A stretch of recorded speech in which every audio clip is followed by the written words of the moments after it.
Friend welcome to Shivam classes Dhanbad. मैं अक्षय आपको ALP का मैथ्स का पीवाईक्यू करवाऊंगा। तो सर जैसा कि आपको पता है कि एएलपी में रेलवे के जो फॉर्म कंप्लीट हो चुके हैं एएलपी का, तो इसमें मैथ का वेटेज काफ़ी ज़्यादा है। जैसे कि आपने सिलेबस भी देखा होगा, CBT 1 और CBT 2 दो पैटर्न पे एग्ज़ाम का सिलेक्शन होने वाला है। ठीक है, तो CBT 1 में मैथ्स के 20 क्वेश्चंस होंगे और CBT 2 में मैथ्स के 25 क्वेश्चंस होंगे। तो ये तो कंप्लीट है कि जिनका मैथ अच्छा है उनके लिए ही एएलपी में सिलेक्शन लगभग पक्का है। तो मैथ्स को हम कैसे शॉर्ट में बनाएं, देखिए एक्चुअली क्या है कि मैथ्स को लेके यूट्यूब पे या फिर ऐसे फैकल्टी बहुत से अच्छे पढ़ाते हैं, बट आपको ये देखना पड़ेगा कि उस टाइम में बनाना है, क्योंकि CBT 1 में मैं मैक्सिमम जो यहाँ पे देखने को मिलेगा ना, आपको मैथ्स का स्पीड चाहिए, क्योंकि 60 मिनट मिलेगा आपके पास और 75 क्वेश्चंस होंगे। तो कहीं ना कहीं ये स्पीड का हो जाएगा बात कि जिसका स्पीड ज़्यादा है वही मैथ्स में या रीजनिंग में नंबर करके लेके चले जाएगा, नहीं तो जिसका स्पीड स्लो है, जो कि ईजी मतलब लॉन्ग सॉल्यूशन बनाते हैं, उनके लिए टफ हो जाएगा। इसलिए ये पीवाईक्यू सीरीज में कंप्लीट मैं बताऊंगा कि इसको कैसे किसी भी क्वेश्चंस को शॉर्ट में कैसे बनाना है और एग्जाम में आपको कैसे फॉलो करना है। हर किसी क्वेश्चंस का 2 सॉल्यूशन बताऊंगा और काफ़ी सॉल्यूशन काफ़ी शॉर्ट होगा, यूनिक होगा, और यहाँ पे आपको क्वेश्चन शो होगा, उसके बाद सॉल्यूशन बता के मैं थोड़ा सा साइड हो जाऊँगा। अगर आपको स्क्रीनशॉट लेना है तो आप स्क्रीनशॉट ले सकते हैं। ये 9 अगस्त का क्वेश्चन है। तो पहला क्वेश्चन जैसा कि है कि दो संख्याओं का HCF और LCM दिया हुआ है, जो कि 7 और 140 है, और संख्याओं में से एक संख्या का वैल्यू दे दिया गया है 28। तो बोला कि आपसे सेकंड संख्या का वैल्यू क्या होगा। तो ये देखिए यहाँ पे जब LCM HCF और संख्याओं का दिया जाए ना, तो आपसे एक फॉर्मूला है वो आपको ध्यान में रखना पड़ेगा। दो संख्याओं का मल्टीपल हमेशा LCM और HCF के मल्टीपल के इक्वल होता है। दो संख्याओं के मल्टीपल हमेशा HCF और उन संख्याओं के LCM के मल्टीपल होता है। ये वाला आप लोग ध्यान रखिएगा। तो इस पैटर्न पे क्या है ना कि हर शिफ्ट में क्वेश्चंस आए हैं। जैसे 30 शिफ्ट में एग्जाम हुआ था, हर शिफ्ट में एक क्वेश्चन इस पैटर्न पे आया है। तो चलिए हम देखते हैं इस क्वेश्चन में क्या दिया हुआ है। एक संख्या आपके पास दे दिया गया 28 और सेकंड संख्या है y, हम मान लिए थे सेकंड संख्या y। इसका LCM दे दिया है आपके पास 140 और HCF दे दिया है 7। तो हम इसका सेकंड संख्या निकाल सकते हैं इजीली। आप इसको काट दीजिए 4 टाइम में, इसको काट दीजिए 35 टाइम में। ठीक है, तो सेकंड संख्या का जो वैल्यू हो गया वो आपका हो गया 35। तो आप इसको इस तरह से सॉल्व कीजिएगा 35। ये सबसे इजीएस्ट मेथड होगा इस क्वेश्चन को सॉल्व करने का। ठीक है, उसके बाद स्क्रीनशॉट ले सकते हैं आप। और जो सेकंड क्वेश्चन है, नेक्स्ट क्वेश्चन पे चलते हैं। तो नेक्स्ट क्वेश्चन है आपका प्रॉफिट लॉस का। प्रॉफिट लॉस का क्वेश्चन भी एग्जाम में काफ़ी ज़्यादा ये पूछा गया था। काफ़ी छोटे क्वेश्चन आते हैं प्रॉफिट लॉस के। तो जैसे एक क्वेश्चन है कि सोहेल ने 22% की हानि पर 351 में एक वस्तु को बेचा है। जैसा कि देखिए इस क्वेश्चन को बेसिक से बताते हैं, उसका CP निकालना है। तो कहने का मतलब कोई भी वस्तु होता है ना, उसका CP हमेशा 100% होता है। ठीक है, कोई वस्तु है उसका CP 100% होता है, कितना पता है। इसमें जब वो वस्तु को सेल किया है ना, तो 22% का उसका नुकसान हुआ है, मतलब कि 22% का लॉस हुआ है। लॉस कितने का हुआ है? 22% का। तो जब लॉस हो गया 22% का, तो हम सेल कितने में किए हैं? डेफिनेटली हम इसको सेल किए हैं 78 में, 78% में हम सेल किए हैं। और क्वेश्चंस में बताया गया है इसी 78% का वैल्यू जो है क्वेश्चंस में आपके पास दे दिया गया 351। तो कहने का मतलब है 351 जो है वो 78 का वैल्यू है, और कॉस्ट प्राइस हमको निकालना है CP, जो कि CP हम कितना माने थे? 100 माने थे। तो इसी 100 का वैल्यू हमको चाहिए होगा। ये इतना आप करने पे आपका हो जाएगा। ठीक है, तो आप इसको काट सकते हैं, देख सकते हैं यहाँ पे आप 13 से काट दीजिए, 13 छक्का 78 होता है, और यहाँ पे हो जाएगा 27 टाइम में। ठीक है, और उसको आप काट सकते हैं 2 से चल जाएगा ये 50 बार में, और ये चल जाएगा 9 या 27 बार में। मतलब कि इसका जो CP हो जाएगा वो हो जाएगा 450 जो है इसका CP हो जाएगा, जो कि आपके ऑप्शन A में दिया हुआ है। ये सबसे शॉर्टेस्ट मेथड होगा इस क्वेश्चंस को बनाने का। आप क्वेश्चंस को इसी तरह से ट्राई कीजिएगा, बेसिक यही है, सबसे बेस्ट मेथड यही है। बाकी और भी मेथड है, आप वैसे नहीं जाएं, इससे जाएं, ये काफ़ी ईजी होगा। तो चलिए चलते हैं नेक्स्ट क्वेश्चन पे। नेक्स्ट क्वेश्चन जो है वो है, स्क्रीनशॉट ले ली। नेक्स्ट जो क्वेश्चन है वो क्वेश्चन है आपका, यदि एक 84 मीटर लंबी रस्सी 7:5 में विभाजित होती है तो छोटे टुकड़े की लंबाई ज्ञात करना है। जैसा कि क्वेश्चन में बताया गया है, एक रस्सी है, इसका जो लेंथ है ना वो 84 मीटर है। जब इनको हम डिवाइड करते हैं दो पार्ट्स में, तो पार्ट्स का डिवीजन कैसे करते हैं, 7:5 में करते हैं, ठीक है। ए और बी हम मान के चलते हैं, एक में बांटे 7 में, एक बांटे 5 में। तो देखिए टोटल रस्सी का टोटल लेंथ कितना हो गया, 7 + 5 जो कि आपका हो गया 12। तो यही 84 मीटर का वैल्यू जो है आपके पास 12 मीटर के बराबर है। और आपसे पूछा गया सबसे छोटा का लंबाई, सबसे छोटा इसमें कौन सा हो गया, 5 की 7, तो सबसे छोटा होगा 5। तो बी का वैल्यू हमसे पूछा गया है, तो बी का वैल्यू हम 5 का वैल्यू निकाल देंगे।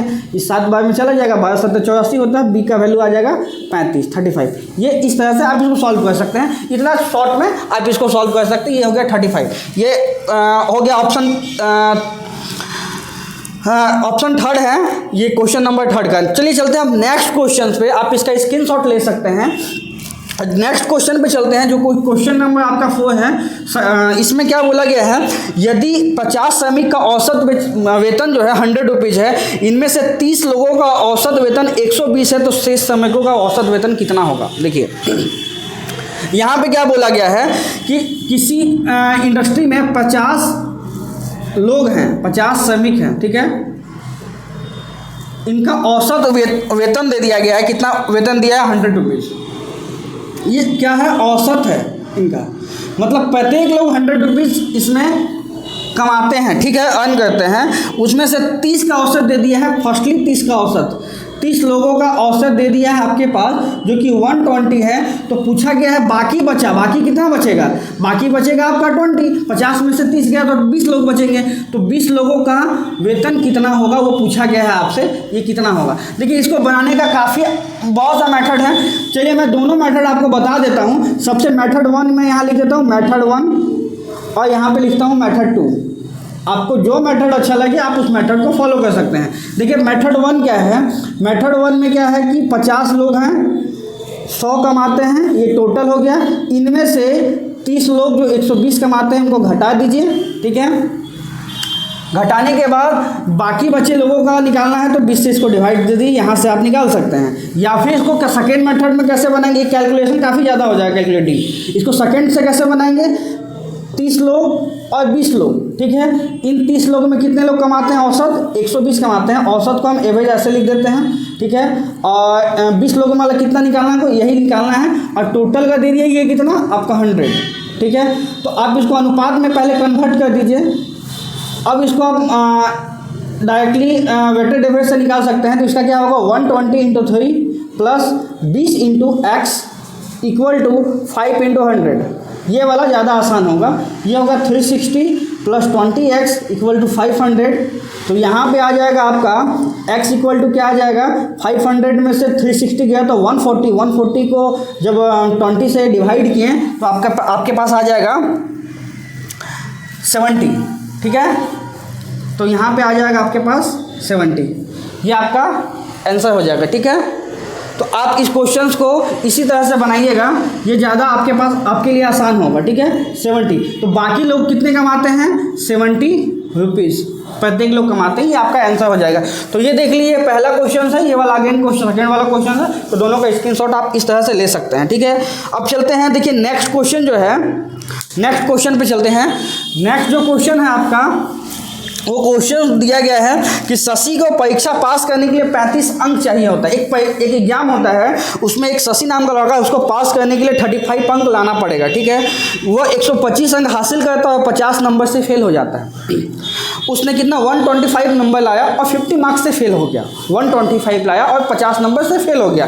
कहने का मतलब है अगर वो 50 नंबर और ज़्यादा ले आता तो पास हो जाता। 125 नंबर लाया, 50 नंबर से फेल हो गया, तो कहने का मतलब 50 नंबर के कारण ही वो फेल हुआ है। अगर वो 50 नंबर ज़्यादा लाता तो पास हो जाता, ठीक है। अब पासिंग का मार्क्स कितना है, 35%। ये क्या है, पासिंग मार्क्स है, ठीक है। पासिंग मार्क्स है 35%।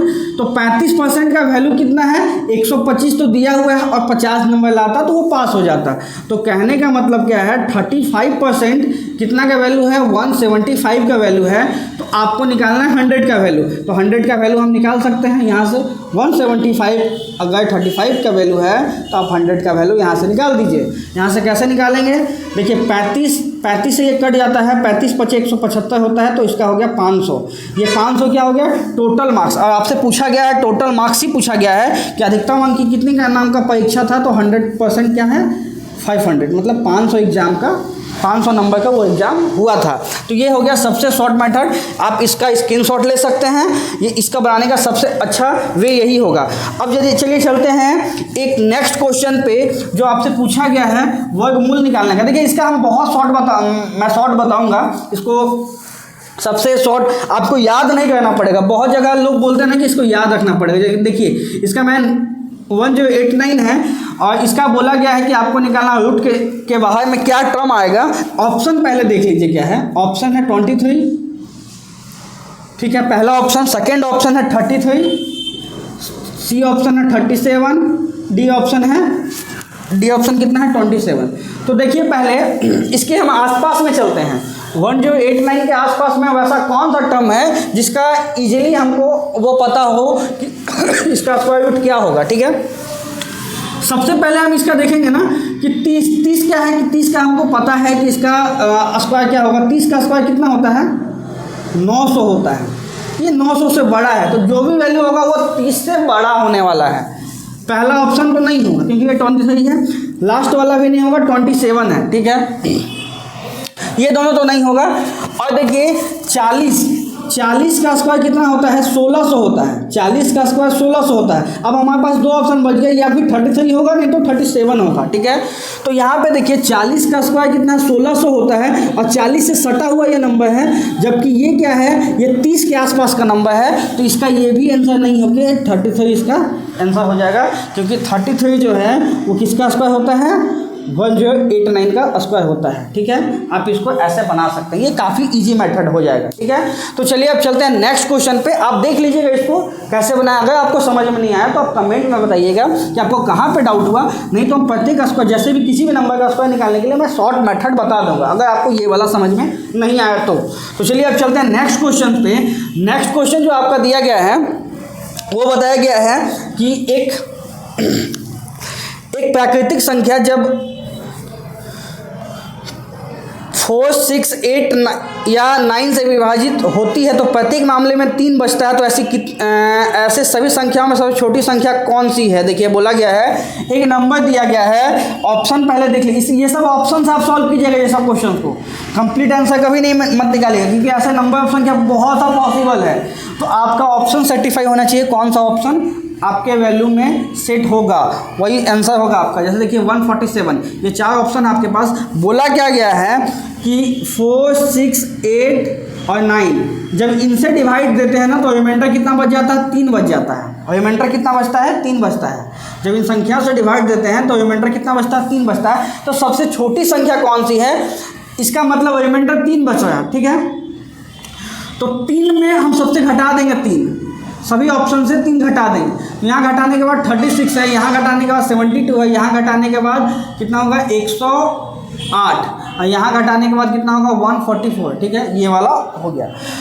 ये संख्या सभी इन सब का मल्टीपल होना चाहिए, क्योंकि ये भाजक है, इनका मल्टीपल होना चाहिए। सबसे छोटी संख्या भी होना चाहिए। सबसे छोटी संख्या हम 36 को लेकर चलेंगे। 36 लेकिन पहले ही देखिए 8 का मल्टीपल नहीं है, क्योंकि 8 चौक 32 होता है, तो ये आंसर तो नहीं होगा, ठीक है। अब देखिए सेकेंड में 72 है, 72 4 से भी जाता है, ठीक है, 6 से भी जाता है, 8 से भी जाता है, 9 से भी जाता है। यस, ये आंसर हो जाएगा। मतलब कि आपका ऑप्शन 75 जो है वो राइट आंसर हो जाएगा, जो कि इसका मल्टीपल है। अगर ये आपको समझ में आया तो बताइएगा, नहीं समझ में आया तो नेक्स्ट क्लास में मैं शॉर्ट वीडियो में इसका डिटेल एक्सप्लेनेशन कर दूंगा। बट आपको इसी तरह से इसको बनाना है एग्जाम में, ऑप्शंस के थ्रू, ये ज़्यादा आसान होगा, ठीक है। तो अब चलते हैं नेक्स्ट क्वेश्चन पे। नेक्स्ट क्वेश्चन जो है वो ट्रेन का क्वेश्चन है।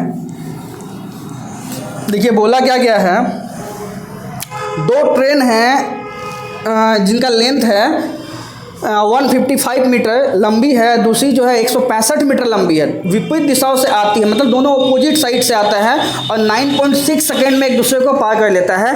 तो बोला गया 1 घंटे में दोनों ट्रेनों की गति का योग क्या होगा, ठीक है। देखिए क्या है, ट्रेन में होता क्या है, ट्रेन वाला पहले आप कॉन्सेप्ट थोड़ा सा देख लीजिए, ठीक है। ट्रेन में हम दो ही कंडीशन पढ़ेंगे, एक ट्रेन 1 है, एक ट्रेन 2 है, ठीक है।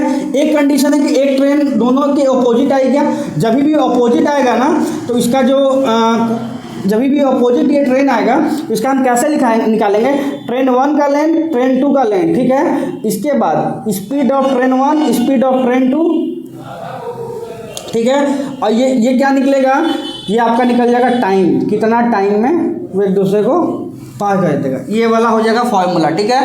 और एक क्या होता है, एक होगा कि ट्रेन 1 और ट्रेन 2 दोनों एक ही साइड से जाए तो क्या फॉर्मूला बनेगा वो देख लीजिए। जब दोनों ट्रेन एक ही साइड से जाएगा तो लेंथ तो हमेशा इक्वल ही होगा, क्योंकि इस ट्रेन का लेंथ और इस ट्रेन का लेंथ हमेशा इक्वल होता है, मतलब जुटेगा, लेंथ को हमेशा हम सम करेंगे, ठीक है, योग बनाएंगे। लेकिन स्पीड में जब सेम साइड से जाए तो स्पीड घट जाएगा, S1 और S2 का स्पीड घट जाएगा, इसमें से हम टाइम निकलेगा, वो टाइम को कितने टाइम में कंप्लीट करेगी। ये हो गया आपका टोटल फॉर्मूला, आप इसको देख लीजिए एक बार, यही मेन फॉर्मूला होता है, इसी पे क्वेश्चंस को सॉल्व करेंगे, ठीक है। तो जैसा कि क्वेश्चंस बताया गया है, इसमें जो क्वेश्चन बताया गया दोनों ट्रेन अपोजिट साइड से आती है। अपोजिट साइड मतलब क्या है, ये वाला, ये है अपोजिट साइड वाला, ये अपोजिट साइड वाला है, ये क्या है, सेम साइड,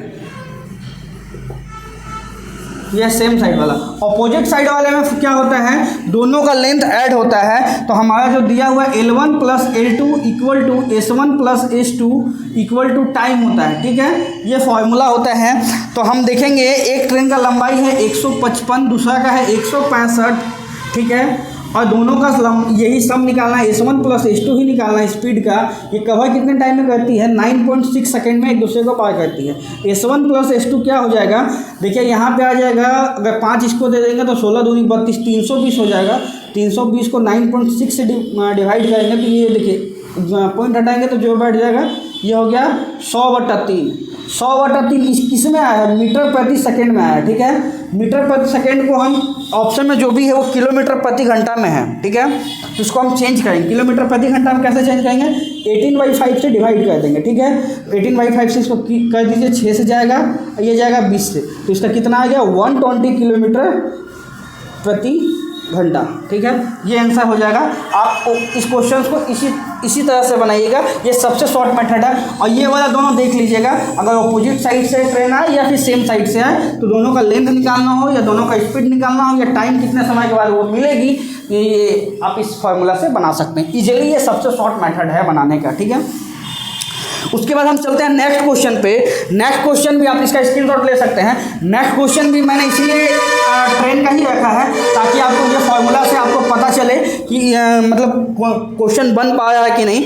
देखिए जो नेक्स्ट क्वेश्चन है वो क्वेश्चन है, एक ट्रेन है जिसका स्पीड दे दिया गया है 54 किलोमीटर प्रति घंटा की चाल से चल रही है, 24 सेकेंड में एक पोल को पार करती है। देखिए यहाँ पे दो चीज़ हैं, एक पोल होता है, एक होता है प्लेटफॉर्म।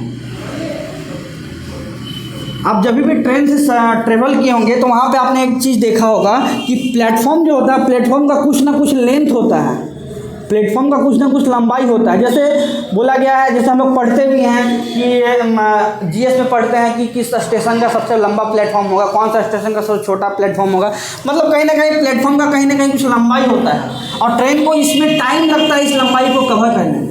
जब भी ट्रेन पास करती है तो टाइम लगता है इस लंबाई को ट्रेवल करने में। बट पॉल क्या होता है, पॉल एक बेसिक सा एक स्टेशनरी फिक्स ये है, ठीक है, एलिमेंट है। इसको ट्रेवल करने में ट्रेन को टाइम नहीं लगता है। मतलब जब भी पॉल का लेंथ, पॉल के बारे में बताया जाए, मतलब कहने का मतलब क्या है कि ट्रेन ने अपना खुद का लेंथ कवर किया है। जब भी आपके क्वेश्चन में पॉल का जिक्र हो, एक पॉल को पार करने में कितना टाइम लिया है, तो वो टाइम जो है वो ट्रेन अपनी खुद को लेंथ पार करने में लिया गया है, वो टाइम होता है, ठीक है। जैसे इसी क्वेश्चन में देखिए स्पीड दे दिया गया है आपके पास 54 किलोमीटर प्रति घंटा स्पीड दे दिया गया है। पहले तो उसको हम चेंज कर लेंगे मीटर प्रति सेकंड में। मीटर प्रति सेकंड में चेंज कर लीजिए, कितना हो जाएगा 18 या 54 15 मीटर पर सेकंड। 15 मीटर पर सेकंड ये आ गया आपका स्पीड आ गया। अब देखिए इसको ट्रेवल करने में ट्रेन को टाइम कितना लगा है, ट्रेन को टाइम लगा है आपका दे दिया गया है टाइम जो 24 सेकंड का टाइम लगा है, 24 सेकंड का। तो ट्रेन का लेंथ कितना है, तो डिस्टेंस इक्वल टू क्या होता है distance equal to speed into time. तो देखिए यहाँ पे स्पीड कितना है 15 और टाइम कितना है 24। तो आप निकाल दीजिए यहाँ पे कितना हो जाएगा 15 दूनी 30, 300 और यहाँ पे आएगा 60, मतलब क्या है 360 मीटर ट्रेन का लेंथ है।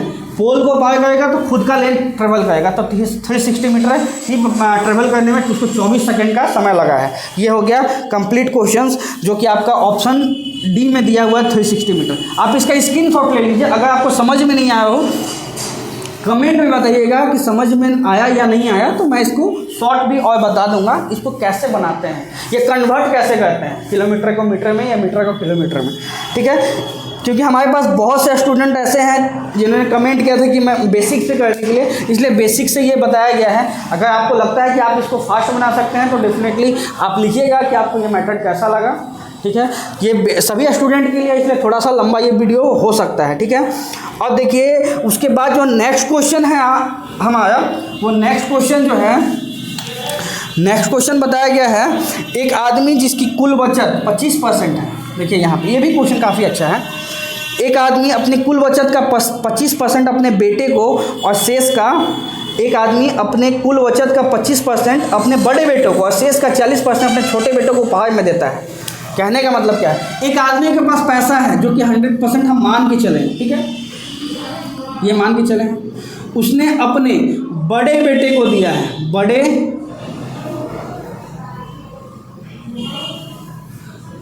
बेटे को दिया है, बड़े बेटे को दिया है, कितना दिया बड़े बेटों को, उसने बड़े बेटों को उसने दिया 25%। इस आदमी के बचा कितना 75%।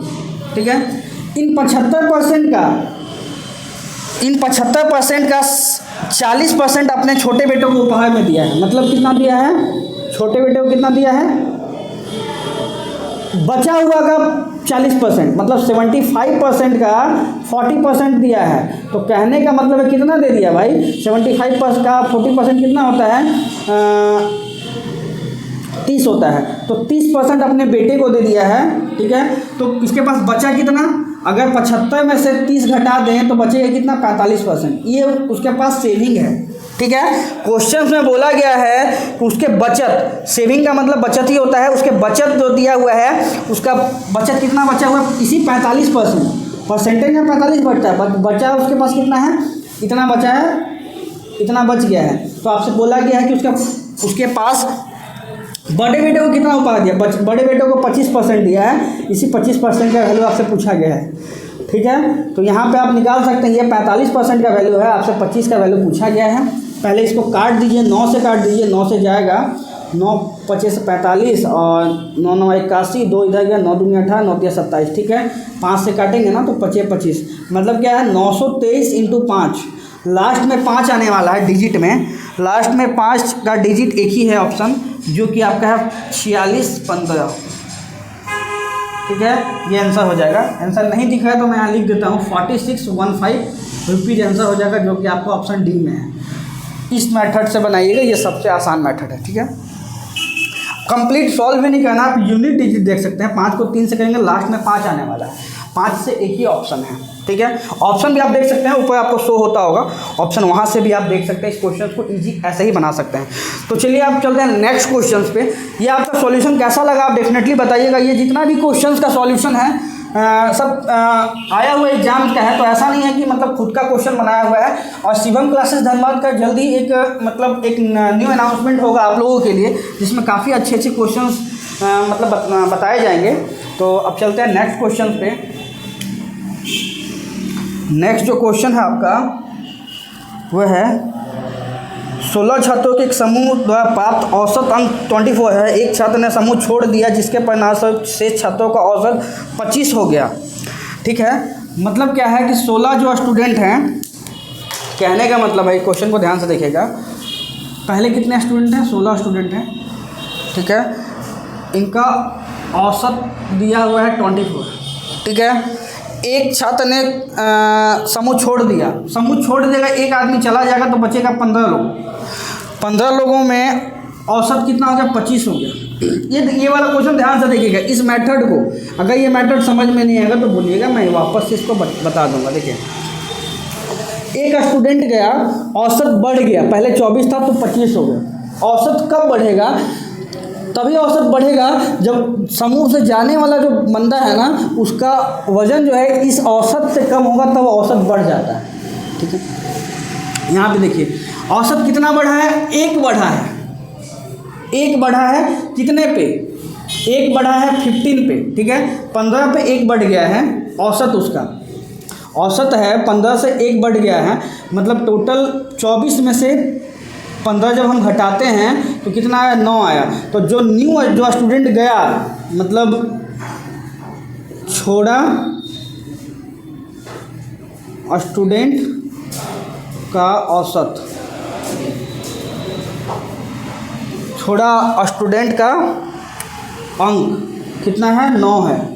ये जो स्टूडेंट जिन्हें छोड़ा उनका 9 अंक लाए थे, उन्होंने क्लास को छोड़ दिया है। अब एक और बोला गया है कि लेकिन एक अन्य छात्र शामिल हो गया जिसमें औसत 24.5 हो गया। देखिए अभी प्रेजेंट में औसत कितना है? 25 लोगों का, 15 लोगों का 25 है, लेकिन वापस से 1 लोग आ गया, 16 हो गया, तो औसत कितना होगा? 25.5। फिर औसत घट गया, कितना घटा है? 0.5 घटा है। औसत कितना घटा है? 0.5 घटा है। ठीक है, तो 0.5 घटा है, 25 पे 0.5 घटा है, लेकिन औसत तो एक्चुअली 16 लोग थे, तो 16 में 0.5 घटा है, मतलब टोटल कितना घटा है? 16 को 0.5 से कहेंगे ना, टोटल 8 घटा है। किस में से 8 घटा है भाई?